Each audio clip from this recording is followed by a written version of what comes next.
guess what type of problems we have now.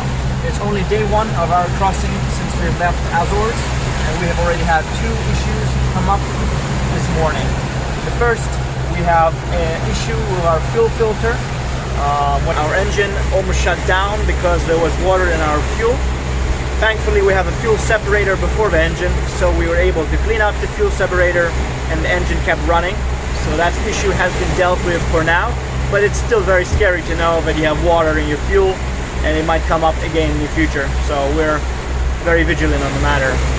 And if that wasn't enough, our second issue is when we tried to open our jib in the morning to increase our boat speed, our furling line got stuck in the drum, causing a massive delay in the opening of sail and an extremely hectic morning. So yeah, first day, not so well, a lot of things broken, as usual. But yeah, I'll keep you updated if anything else happens on this trip.